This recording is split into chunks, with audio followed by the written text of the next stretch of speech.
Okay, so we don't need this shit right now. All right, so let's start with the first problem. 5x squared times negative 7x to the 6th power. So, one of the ways we could visualize this is we can rearrange the order of what's going on such that we can group the numbers and the variables together using the commutative property. So I could say that this is the same thing as 5 times negative 7 times x squared times x to the 6th power. Now it's relatively easy to see. So 5 times negative 7 is negative 35. And now we have the product rule with our x values, x squared times x to the 6. Add the exponents and we get x to the 8th power. And that's our result. Now, I'm not going to do that commutative property every time. I'm just going to say multiply the numbers together and multiply the same variables that have the same base together. So, let's continue on with problem 2. Now, problem 2, we have that 2 on the outside of the parenthesis. But the trick to this is realizing that we have a lot going on here. So, inside this parenthesis, I think it's very helpful to think of that negative 2 is being raised to the 1st power. Your a is being raised to the 3rd power, and your b is being raised to the 1st power as well. And you're squaring all that and timesing it by 8a to the 1st power. Well, let me make that look a little better. A to the 1st power, b to the 9th power.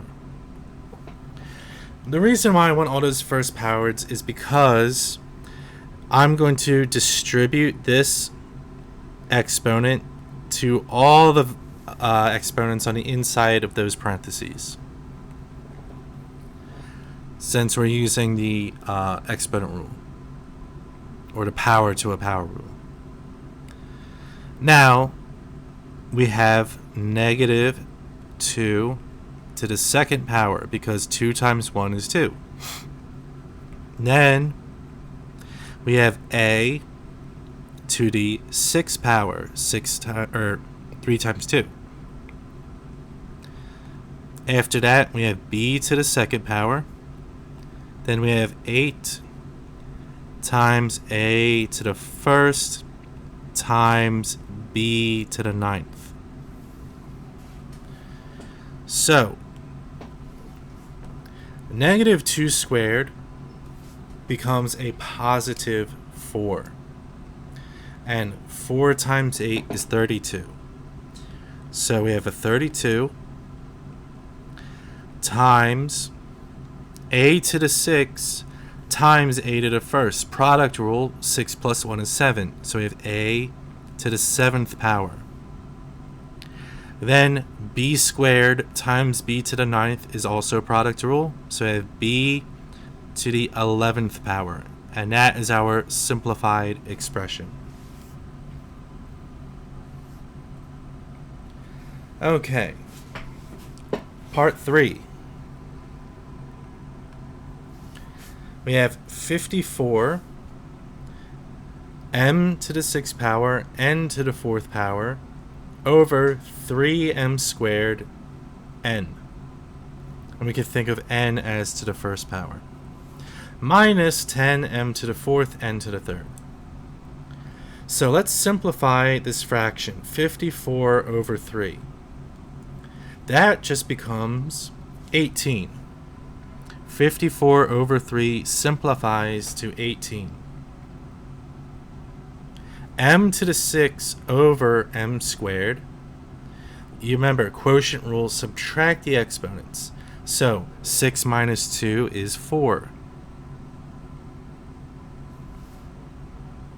And then n to the fourth over n to the first. 4 minus 1 is 3. N to the third. Minus 10 m to the fourth n to the third. And what do you know? We have like terms. We have the same variables raised to the same exponent.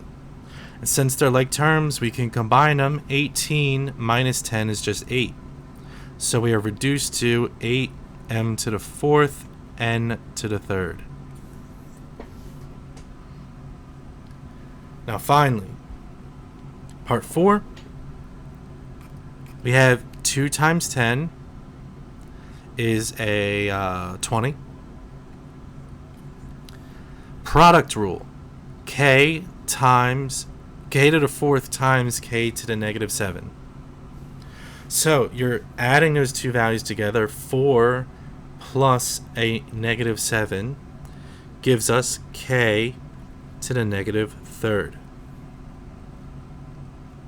Now the negative exponent means we want to place that k in the denominator. So we have 20 over k to the third. And those are some examples of how we can use our exponent rules.